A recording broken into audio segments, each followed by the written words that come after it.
All right, guys. So it was brought to my attention that maybe the hanging indentions was a little confusing.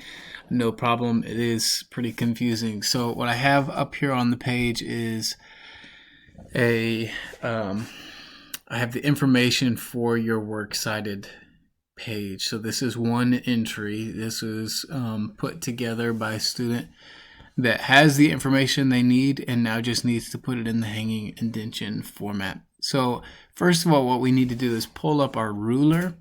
Now you do that by going to View and then Show Ruler.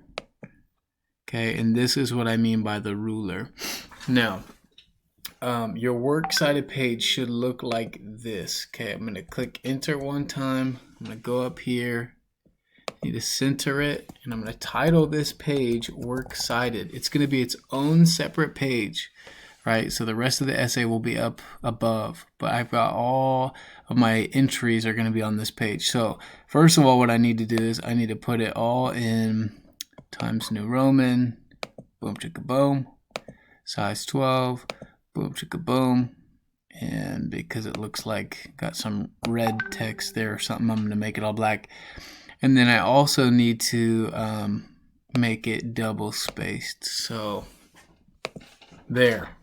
So far so good. Now I need the hanging indentation. So what I'm going to do is I'm going to highlight this. And then I'm going to do some work up here with these two things. There's a rectangle and there's a triangle. Okay, I'm going to bring this rectangle over to the place where it says 0.50. No, I'm not. Bring that back. Bring the triangle to 0.50. Okay, triangle to 0.50. Sorry for confusing you. Then I'm going to take this rectangle and I'm going to bring it back to 0. See that? Boom. Now, this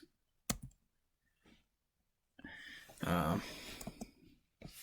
don't want anything coming past this right here. So the top line is going to be all the way backed up over here on the left, and then all of the other following lines will just go on this line. So then now if I want to start a new entry, boom, I click enter and it takes my cursor all the way over to the left, blah blah blah. Let's say I was typing in my information, and then it's gonna do this hanging indentation for me from all the preceding entries or all of my other sources that I place in here.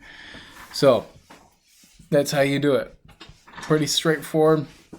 You move the triangle over here to 0.5 and then you bring the rectangle back over to 0 and it'll give you a hanging indentation.